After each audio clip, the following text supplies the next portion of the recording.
Testing. Okay. I think we're live. Okay. We are live. Why can't I see anything? Oh, okay. Good. All right. What's going on, everybody? It has been a while. 3 months at this point. But we are back for State of the Gaming Industry. This is episode 28, and a lot going on. You know, I've still been uploading as much as I can. I've really been on this TikTok, so normally for people, like, you'll see a lot of YouTubers, they'll get like some type of news or something going on, and then they'll automatically, okay, I gotta hop on, I gotta make a video, and you know, whatever. And I get it, because that's a lot of people's like literal livelihood. For me, a lot of times it doesn't seem completely worth a video sometimes, or it's like it's just cumbersome to try and like hop in and just like force something. So that's why I've been trying to keep up with doing the weekly videos on Monday. I do want to keep doing the State of the Gaming Industry on Thursday nights, and then occasional gaming streams and stuff like that. So like you can see, I have been playing Donkey Kong Bonanza. I got a couple videos on there. But like I said, I've been trying to build up my TikTok as well. So follow me on there. The link is down below in the description. But what I've been doing on there is like, okay, if some news come out, I've been uploading on there almost daily for the most part. I try Snapchat out as well. Wasn't really rocking with Snapchat like that. It ain't all that. But yeah, that's pretty much it. But for today, if you haven't watched one of these already, it's basically exactly what it sounds. Just a weekly show, kind of round up all the news going on in gaming, whether it's Xbox,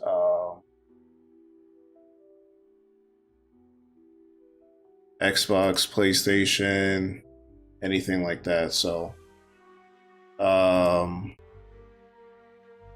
yeah, we're going to talk about everything for today. We're going to talk about some recent releases. Hasn't been nothing super crazy as far as releases go.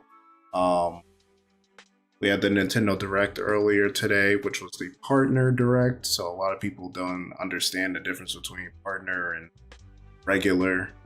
But, you know, we'll go over all those releases. I thought it was pretty decent. Some pretty good releases. Some games I'm looking forward to. Some things people are not happy about with the stream, with the key cards and stuff. Stuff like that or whatever. We got some controversy as far as PlayStation, quote unquote, going third party and stuff like that. So we'll get into everything. But if y'all new, make sure you do hit that subscribe button, leave a like, and all that good stuff. Let's get right into the first bit. So again, not that much that came out this week. So I was trying to look at it, like there's not a lot of even scores that came out. The biggest game that came out today would be Ninja Gaiden Ragebound. Got an 86 from Metacritic, so that's pretty good. They've been saying it's the year of the ninja. You had Ninja Gaiden 2 Black earlier this year. You got Ninja Gaiden Ragebound. You got Shinobi coming out. You got Ninja Gaiden 4. So a lot of ninja stuff been out for a lot of people. But other than that, yeah, I don't know a lot. Oh, Grounded 2 did get game preview. That came out 2 days ago. So on Tuesday. I've been interested in it. I've been thinking, see if my daughter wants to play, because I'm not a big crafter guy. She's into stuff like that, like Minecraft and Roblox and stuff like that. But I think that could be kind of interesting. Then you got Tales of the Shire, which is a Lord of the Rings game. That got a 59. So yeah, not too much on the weekly releases, unfortunately. I mean, it is the summertime a lot. This is the slow period for a lot of games. You get a lot of announcements and showcases and conferences and stuff like that, but as far as announcements and game releases, it's pretty slow. But we'll get into the first story. So video game related, but it's not exactly video game. We have the announcement that a Wolfenstein TV series is coming. So this is interesting because Wolfenstein 2, I think, came out in like 2017. I played it, I really liked it. Machine Games is really good, as well as, you know, they got Indiana Jones.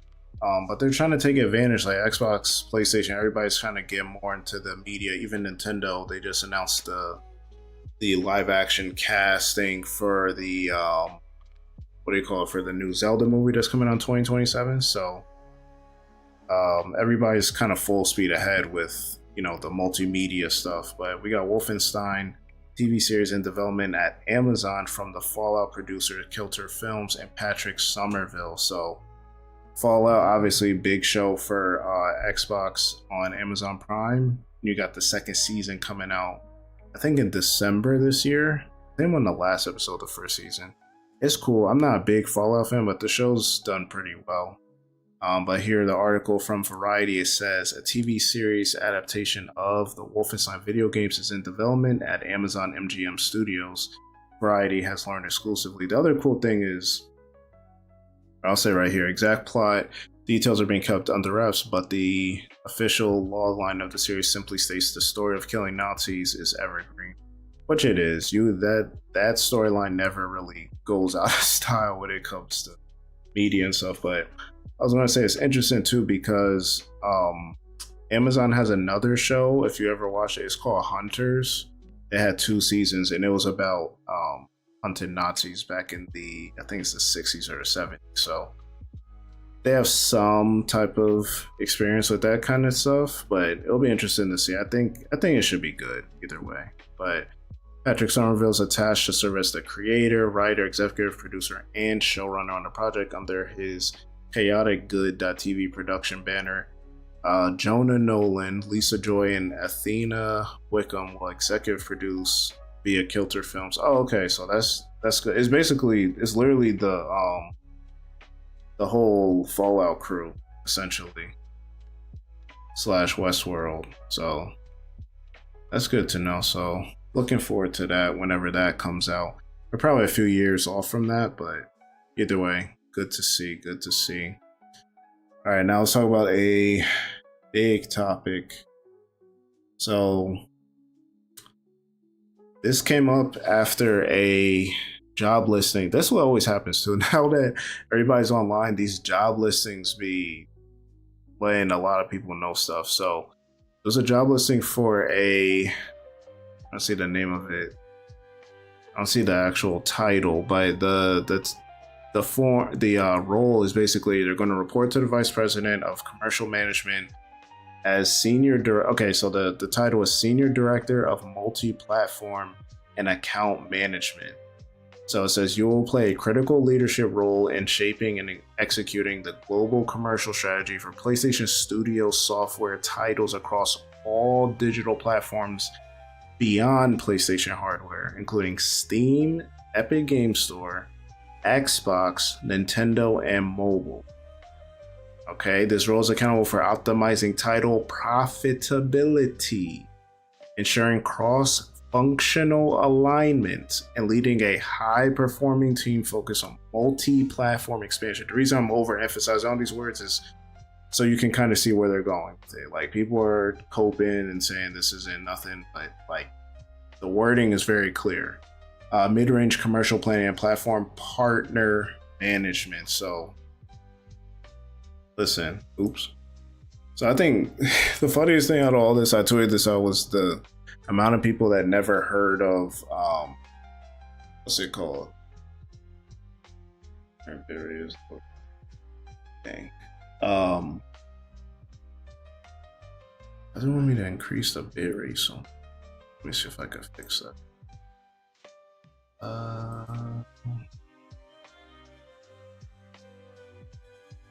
Yeah, it's not letting me. It's saying 23,000. Actually, I could change it. Let me see.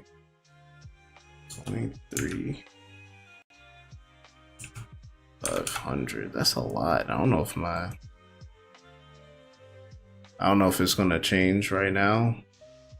I did try to change the bitrate. Hopefully that fixes things just a little smoother, but yeah, I don't know. My internet ain't that good over here.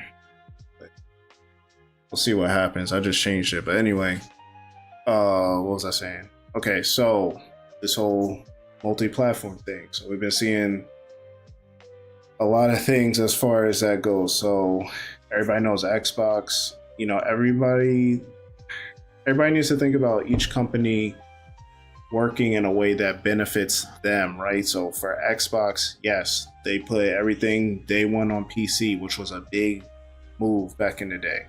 Then they started they say, okay, we're bringing 4 games over. Then they started buying studios and, you know, the bigger titles, you know, Minecraft, Call of Duty, all that kind of stuff is on everywhere. And now we're seeing them bring Forza Horizon, which we'll talk about a little later, which was the #1 game on PlayStation. Multiple Microsoft Studio games are #1 or top 10 on PlayStation right now. That is their strategy as far as they're like, hey, we're not really selling consoles. Game Pass is good, but the subscriptions isn't there. What can we do? Now, when you turn around and talk about PlayStation, it's like they've been flirting with it, but not exactly. They've been dipping their toe in the water. So we got the announcement that Helldivers 2 is coming to Xbox, which everyone say, okay, it's a live service game, that makes sense. But yeah, Lego Horizon come out last year randomly. Like, no one saw that coming. It was just such a random title. Nobody knew about it. It was like, oh, it's going to be on Switch. And people were like, why is that on Switch?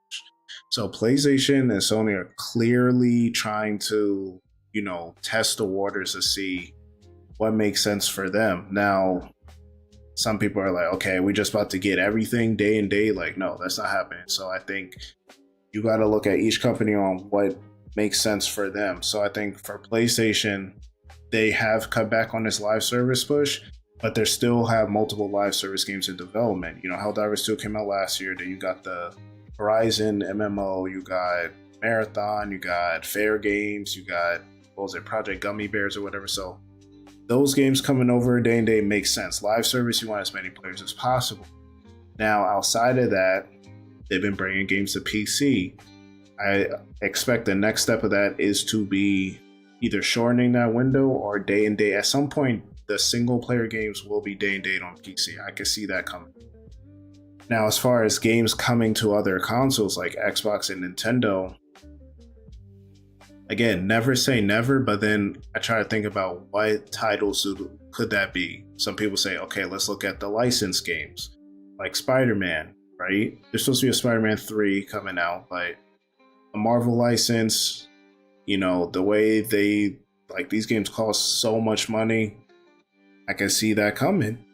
You know, and then I think Blade from Xbox will be multi-platform as well. So you kind of get a little of both of that for both sides. Now, my thing is, outside of that, I can't say I can't see anything else, but I'd be thinking about what would that be? What would those games be? And a lot of the wording is, hey, PlayStation Studio stuff, hey, cross-functional and all this stuff. Are they going to do something similar to Xbox Play Anywhere or something, at least where you have your save file that goes across? Maybe not, you know, ownership across multiple platforms, but maybe some type of, cross progression or whatever, things like that, because Sony has been notorious for not being the most consumer friendly when it comes to that kind of stuff. And Microsoft, a big selling point for them moving forward, especially into the next generation, how they're going with their ecosystem, is the cross-play, cross-platform, cross everything. Like, you can't be just, you know, being sucked into your one system. Like, yes, PlayStations are going to sell, but at some point that does flatline and you gotta figure that out. So we'll see. I feel like maybe an older game, like people were saying, like maybe the first Uncharted trilogy, or maybe the older Ratchet and Clanks, or even Ratchet and Clank Rift Apart, something like that. I don't see like God of War or Last of Us. That sounds crazy when you think about it, but when you actually think about it, with the show on HBO and wanting to have more people in that universe, I can see that coming too. So we'll just have to see, but it's been a lot of negativity when it comes to that, but it is what it is, bro. Like, at this point, who cares? Like, I think we're too old to be talking about you know, who gets to play this and who doesn't, and all this kind of stuff. Like it is what it is. So, but we're just talking about sales. So we got a few numbers from Microsoft. So we got their Q4 numbers here, but I want to talk about Xbox specifically. So this is on The Verge. So in the Xbox and gaming department, it says Xbox content and services revenue, which includes Game Pass, is up by 13% this quarter. Microsoft still isn't revealing any new Game Pass subscriber numbers though, and the last time we got an update was February 2024. So it's been a year and a half since we got it. That's when they converted all those people that were on Gold to what's it called, Xbox Game Pass Core.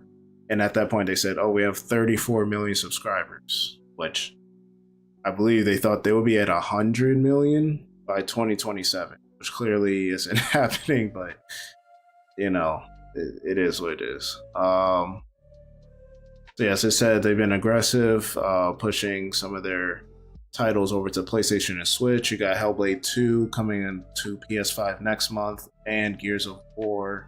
What was it called? I forget what the remaster is called. Gears of War. The heck is it? It's gonna bug me. I need to know.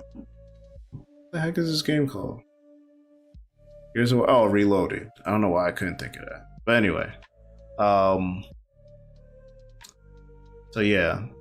And the other games they brought over, you know, Age of Empires, Indiana Jones, Forza Horizon, which was kind of the highlight, and we're going to go over that. But I want to talk about this. So Satya Nadella, who's the CEO of Microsoft, he revealed that Game Pass annual revenue, okay, not profit, I know that's going to be the big thing everybody's going to talk about. He said it was nearly $5 billion, said for the first time.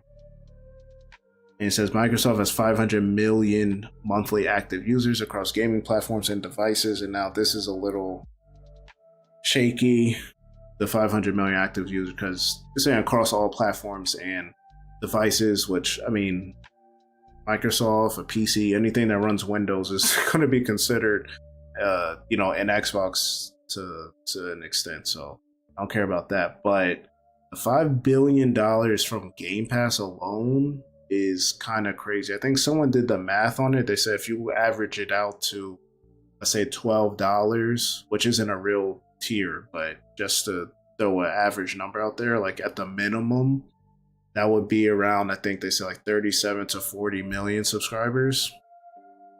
So that's a good amount. And to be honest, Xbox has been doing like they've been very specific and strategic with their Game Pass deals. Like I used to see everybody was getting Game Pass when they first started, which is normally what happens. You know, they're just giving money out to get as many people in and developers, but it hasn't been that. Like you have, like besides their own first party stuff, you have like Player Expedition, you got Wu Chang, Fallen Feathers.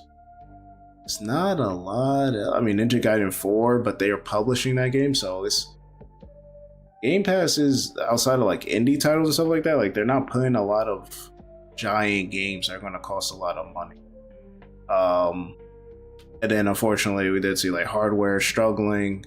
Hardware revenue is down 22%. It just keeps going down, which sucks. Especially since this should be expected with the increase in the console price, jumping up over $100. You know. But overall gaming revenue at Microsoft is up 10% year over year and has increased by $2 billion for the entire fiscal year. So that's crazy. Xbox Content Services revenue is up 16% for the fiscal year. But hardware revenue again down 25%. So it is what it is. But either way, I mean, doing pretty well. Again, people care more about profit and stuff like that, but I wouldn't be concerned. Like they got enough. They're gonna be. But I did want to look at. So I mentioned along with their sales, they had the, if I could find it. So this is the chart. This is from, I think, Circana. So this is from Q2. So April 6th through July 5th. So this is the top 10 best-selling games on PlayStation platforms. This is physical and digital games that whatever the publishers share, because sometimes they don't. Ranked on dollar sales. So you look on the right-hand side. So this is 10 games. You got 6 of them are Microsoft-owned properties. So number 1, Forza Horizon 5. That is crazy to see, because we saw it sold over 3 million copies, which is insane. So it showed that, people can say, oh, Xbox doesn't have any games. Like, we're seeing the games they're selling. It's just a lot of people aren't buying on Xbox. So bringing them over does make sense. After that, Elder Scrolls 4 Oblivion Remaster, which, I mean, that's a monster title. Everybody was nostalgic for that, so that makes sense. MLB The Show, Call of Duty 6, Black Ops 6, still selling. I also think making Black Ops 7 this year was a mistake. I think they should have rotated like they normally do between like the Treyarch, the Infinity Ward, and what's the other joint? I forget, Sledgehammer, I think. They should have did something else. I don't think making Black Ops 7 right now, I don't think makes sense, but it is what it is. After that, Doom the Dark Ages. Again, I feel like it didn't sell, that didn't sell as much as they expected it to. And to be honest, there was a lot of hype for Doom the Dark Ages when it got revealed last year, but I haven't seen a lot of people talking about it since then. Like, I mean, it's not even in anyone's like Game of the Year conversation after Doom Eternal was like a big game for a lot of people. It is what it is. Then you got Indiana Jones and the Great Circle, and it's great to see that up there at number 6 because the DLC is coming out in September, so that's going to stay kind of steady as far as making sales. You got Minecraft, of course. Minecraft is always going to be in the top 10. Assassin's Creed Shadows, GTA 5, and then WWE 2K25. So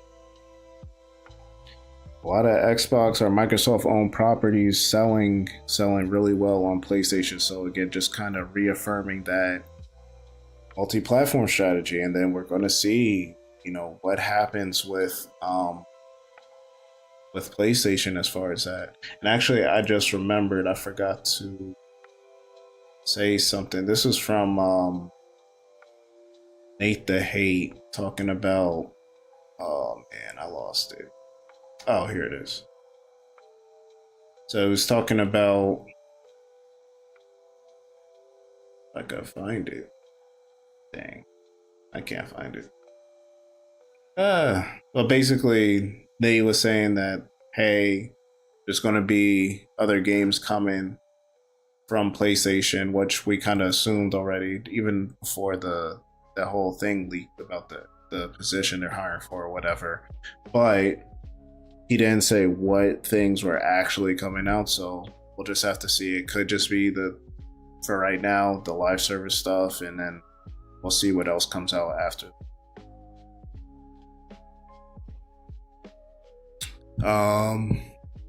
Alright, so keeping with Xbox, we got some rumors for the Halo game coming out, or Halo, Halo Studios is working on a few things.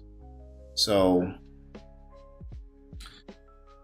this is from Insider Gaming. So it says the Halo Combat Evolved remake will only feature a campaign mode, it's claimed, which I'm not entirely mad considering the amount of projects they have and like Infinite still being a thing. I'm not entirely mad at that. I know it should not be full price if that's the case. Like Gears of War, I don't know if Gears of War Reloaded has an online. I think it does, but that game's going to be $40, so I feel like this might be something similar. Excuse me. But we know Halo Studios started as a like reboot of 343. They're doing everything in Unreal Engine 5, everything like that, and they're saying, hey, stay tuned to the Halo Championship, like the tournament that they do every year. I think it's in October. They said stay tuned for that, so we'll begin an announcement. But It says new information from a reliable insider reveals that Halo Combat Evolved Remake will not feature a multiplayer mode and will be campaign only. New details about the Halo Combat Evolved Remake have emerged from Rebs Gaming's latest YouTube video. In the video, he also shares updates on Project Ecker, Halo 7, and addresses some rumors surrounding Halo Infinite. So starting with the Combat Evolved Remake, Rebs first discusses publicly available information. It says Halo Studios stated that most of what they showcased for Unreal Engine 5 is expected to be included in the projects they're developing. So I already mentioned that. And then Rebs then shared information he received from two sources connected to Halo developers regarding the Halo Combat Evolved Remake. Sources have revealed that the development of Halo Combat Evolved Remake began in 2023 with a planned anniversary project set for the release of 2026. It's also been noted that the remake will feature only a campaign and may potentially be released on PlayStation as well. Now, I don't know if that timeline it's possible, but to me, if you start development on it, and yes, the game exists already, but it's in a whole different engine and everything like that, to me, being able to turn around in 3 years is kind of crazy. I think they're going to try their hardest to hit that 25th anniversary date. The fact that Halo Infinite was supposed to launch with the Series X, but then they're like, no, we got to do it on the 20th anniversary. That kind of just worked out, even though Infinite didn't light the world on fire. But yeah, I don't know. 3 years sounds very aggressive. But now it says, in terms of multiplayer plans, he's reported that 343 canceled a battle royale mode for Halo Infinite, known as Project Tatanka. And that has been handed over to Certain Affinity. The game development studio has rebranded it as a separate multiplayer game using Unreal Engine 5, which is currently codenamed Project Ecker. Rebs Gaming then refers to a recent post from a Halo data miner named Grunt API, that teased a title ID code for a game. When asked about its significance, the source confirmed that it pertains to Ecker and indicated that the game has been receiving updates approximately every 6 hours in the past few days. Okay, so that's the game number 2. And then the third one, it says he discusses Halo 7. And now it being called Halo 7 is important because a lot of people saying Infinite is essentially Halo 6 and what's going on with that story. So it seems like they are continuing that. But it says the upcoming main installment in the series is based on an exchange with the Halo community manager. He believes that Halo 7 is currently in pre-production and will likely be an indirect sequel. However, players should not expect the game to release until the next generation of Xbox consoles has launched. Obviously, if the next console launches either next year or 2027, which I think it may be more likely to do that, I wouldn't expect a new Halo already, especially if you're already playing now a Halo 1 remake and then this. Well, the Battle Royale should be its own thing, so we'll see. But yeah, the last bit was about Halo Infinite, the multiplayer being moved to Unreal Engine 5, which isn't going to happen, which no one should expect to happen anyway, because Halo Infinite isn't popular enough to do that, and that would just be too much. You trying to switching the engine is not easy, and that would be a huge lift for them to do. So I wouldn't expect that. Okay, let's go over the Nintendo Direct that happened today. So I'm gonna go through each announcement. I spend too much time on each one, but just some of the highlights. So starting off, they started off pretty strong. When you get that Capcom logo. I don't even play Monster Hunter, but them announcing Monster Hunter Stories 3 looked really good. Again, I'm not a Monster Hunter. I tried Monster Hunter World and Rise, and it just, I don't know. It just wasn't for me. It wasn't clicking for me. But This is coming out in 2026. It's also going to be multi-platform, but you know, of course, I think Monster Hunter Stories, what, 1 or 2 is on the 3DS, so that makes sense. There's some synergy there. After that, what we got? After that, Katamari. If you're into that, I am not, so skip right over that one. Just Dance, every year we know we're getting that. Then we got the announcement of Sparking Zero coming out, and Sparking Zero is actually coming out on Switch 1 and Switch 2, which was surprising to me. I don't know, like when it comes to these ports of older games, even though this just came out last year, but I'm just saying older games as in not day and date.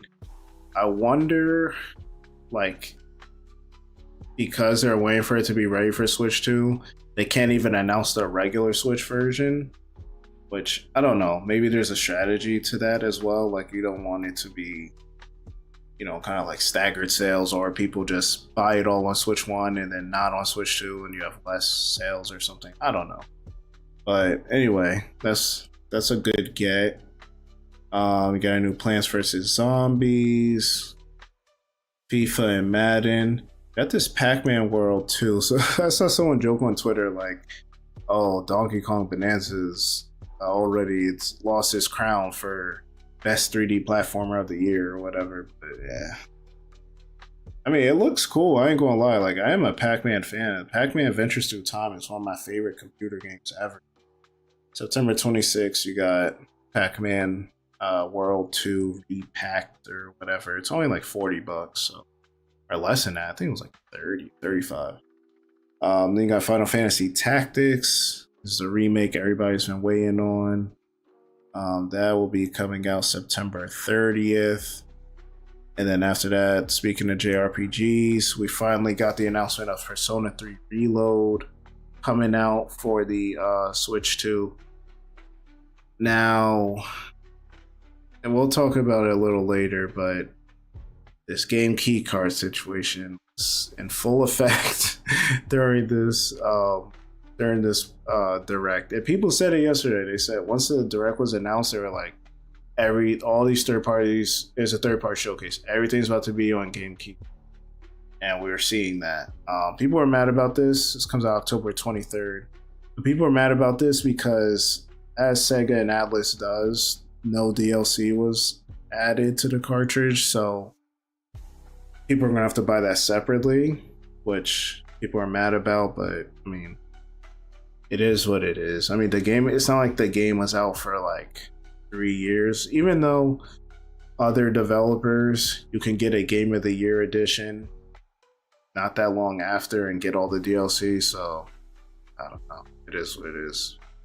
Then we got the Age of Imprisonment, Hyrule Warriors game, which looks really in-depth. I mean, Hyrule Warriors games aren't just like mindless fighting a million enemies, especially this one. This one in particular, people are excited about because Tears of the Kingdom didn't do a good job as far as like the story goes and like explaining what was going on. Like when Zelda was away, like no one knew what the heck was going on. So this will hopefully do more with the story. We didn't get a release date still. It still says winter, so we're still waiting on that. Then after that we still got Zelda going. Madden, I mentioned already. You got this cozy campfire game, which I don't know why they even showed this. Yeah, the sizzle reel. Apex Legends is coming. Star Wars Outlaws. This game Chronos, what's it called? The New Dawn by Bloober Team looks really good. It's kind of like Dead Space meets like Quantum Break or something. Like you got these little time anomalies and things like that. You can see here you're upgrading your weaponry. You can like absorb, I think, like the memories or the essence of dead bodies or something like that, but then it starts messing with you psychologically. So there's like that thriller element to it. So That's pretty cool. We got the announcement of Yakuza Kiwami 2 as well as Kiwami 1 coming out. So that's good. I don't think Yakuza 0 did too well so far, but I mean, the Switch 2 did just come out, so we'll have to see. Hopefully, Yakuza can find its footing here because those games are, highly touted. We got some more, another sizzle reel. You got, what was this thing called? I forgot what it's called. Shinobi, NBA Bounce. I have no idea what that is. Like Romance and Saga 2. But then we got the announcement of to end the show. We got 2 new games from Square Enix, both in HD 2D. This game, Elliot and I'm trying to get the full name. Elliot and Elliot and the something Chronicles or something, but I think it's a terrible name, but it is an HD 2D style. The really cool part is all their games have been like strategy, turn-based, all that. This is an action, a little bit of platforming, Zelda like type style game, and it looks really good. The demo's actually available right now for Switch 2 only, and yeah, I mean the game looks good. Like you have different weapons. You see, you got the sword, you got I think arrow or crossbow. Yeah, there you go. And this scythe that you could spin around. So like, this game looks good. Unfortunately, it doesn't come out till 2026, but the demo is available. The demo doesn't carry over your progress, which I hate when demos do that. But I mean, if the game is this far away, then I'm not entirely mad at it. It means the game still has a lot to fix. But yeah, The Adventures of Elliot, the Millennium Tales. So pretty bad naming on that, I ain't gonna lie. But then right after that, a lot of people are complaining about this too. We got Octopath Traveler 0, which I still haven't been Octopath Traveler 2. I don't know what's the difference between this one and the first two, but I mean, a lot of people like this series a lot. It's a prequel. It's supposed to take like some elements from the mobile game, which I didn't know existed till today, but yeah, I think it's like 30 playable characters or something like, or you can recruit up to 30 characters. So yeah, I mean, overall the direct, I'd give it like a C+ or B-. Now a lot of people are wondering where the Xbox games were at. Where was why we didn't get a release date for Zelda? Why we didn't get a release date for Final Fantasy VII remake? That's, no concrete release date for that. All in all, I think people are going to be mad about partner directs in general, just because it's not a lot of the games are weighing on. A lot of them are ports, and people that have like Xbox or PlayStation and stuff like that, they already played all these games already, or they're going to play, even though there's more parity as far as these games go, you're not going to opt for playing on the Switch 2 unless the portability is that important to you. But what I was mentioning earlier, so I need y'all to check out my last video that I did about third party in general, because I thought this was very fitting when this whole third party direct and just looking at everything. It fit perfectly into my video that I did. I literally was talking about how Switch 2 and Nintendo has been fumbling third party this generation. They've been like, people have been waiting like, okay, Switch 2 finally is more powerful, all that kind of stuff. We're going to get everything. It's going to be good. They just been fumbling. The game keycard situation, the not having enough different card sizes for people, I don't know if it's the audience or not pushing as much. I mean, they're having directs and all these kind of things, but like, even the sales for the third parties that are out right now aren't that great. Like you see a few things like Cyberpunk and things, what's it called, Fantasy Life and stuff, like even Split Fiction a little bit, but like Sonic Shadow Generations, that wasn't on there on their charts. Most of the other game, Street Fighter 6, like a lot of these games people have been quote unquote waiting for, hasn't panned out. But we'll have to see. I think next year or whenever, you know, a lot of these developers got these dev kits late, plus what do you call it, plus a lot of the games are just ports, you know, so that could be affecting it. So we'll see how it goes. But this is just a picture, like someone posted like all the games coming to Switch 2 that people are excited for, especially the JRPGs, and they're just all game key cards, man. And I don't know, I'm conflicted on it. Like, I don't want to, again, if I already own the game, I'm not gonna, like, Switch isn't gonna be my first choice to buy any game. That's the first thing. Second of all, if I own it already, not getting it again. Now, when it comes to certain games, like I mentioned, Octopath Traveler, Persona 3 Reload I already beat, so I'm not buying that again. What else is on here? Dragon Quest, like stuff like that. I'm like, I don't know. Do I just get it on PS5? And the argument for this key cards is some people don't care, but some people's like, listen, we've grown accustomed to Nintendo Switch trying their best to get the games, even if it's at a lower quality resolution, getting the full game on the cart, not having to worry about internet connection and downloads and all this kind of stuff. So like collectors care about that. And Nintendo is the collecting system, right? Nintendo, the company itself, they put out these little knickknacks, amiibos, physical games. Like that is their. They have stores. Like there ain't no Xbox or PlayStation store anywhere. Like Nintendo stores is popping up everywhere. You got the amusement park. Like they are that physical family, the, you know, consumer friendly sometimes type of company. So a lot of these games being on Game Keycard, like people are literally saying, I'm not buying the game. Like I refuse to buy a Game Keycard, which to me, if that's your only system and you want to buy it, if you want to play the game,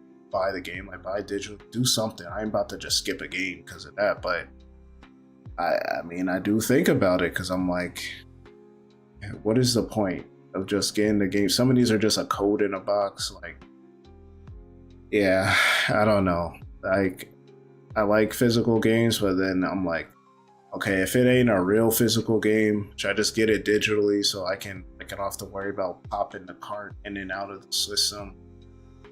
I don't know. And then the other thing is, a lot of these games are full price, but since they've been out for a year or two on other systems, they're cheaper. Sparking Zero is $20, right? I'm going to spend $70 for the Switch 2 version or the Switch version? I don't think so. Then when it comes to those, some people say, oh, I could buy the Switch version and upgrade. Some of them got a free upgrade, or you pay $10. People is willing to pay $10 extra just to have the game fully on cart. But now you're seeing a lot of inconsistencies with that. Even like some third parties are using game keycards. Some are saying, like Square Enix was saying about, I think it was Dragon Quest 1 and 2, that there's no cross save or there's no transfer DLC or upgrade path. Like if either you buy it on the Switch 1 or you buy it on Switch 2. But then they announced, I don't know if it was today or another day, that Dragon Quest 3, there's a free Switch 2 upgrade. It's like, okay, why is there one for that but not, like, forget companies not being consistent. The company's not being consistent in the same franchise of a game that came out, that's coming out 6 months after the other one. So I don't know, man. I'm like torn, but like certain games I literally would like to prefer to play in handheld and not have to sit down and play on the PlayStation or Xbox or PC on the screen. Like it's like, I don't know what I'm gonna do. I don't want to buy a key card, but then I'm like, I might as well, just off the fact that you have the option to resell it if you want to, or give it to a friend or something. But long term, I don't know how I feel about that. Like Octopath Traveler 0, maybe the Dragon Quest games. But other than that, I think I'm staying away completely. All right, that pretty much wraps it up. Speaking of key cards, so I did see this tweet. So they did have a key card survey, but they were saying Nintendo send out a survey say, hey, would you rather have, do you know what a key card is, comparing it to digital releases. They never mentioned physical, but apparently there's a new survey going out. The original one was in Japan. This one, I don't know if this is real too, but apparently this is for Nintendo of America. They're sending surveys out about physical cartridges, so if you get an email and this is real, definitely fill it out. Have your voice get heard, because definitely need to make sure they, keep that going. Now, the last topic, just me having a little bit of fun. This is apparently Nintendo came out saying that Mario and Peach are just good friends, right? And it's like, we know what is actually going on. Not saying they're a couple, but there's definitely some love interest going on there. But Nintendo just randomly said this out of nowhere, and like, there's been a million memes coming out of it. You see Mario here, you see like people saying, okay, so what happened here? This is obviously one of the RPG games, and you had this heart. There was if you never heard this song is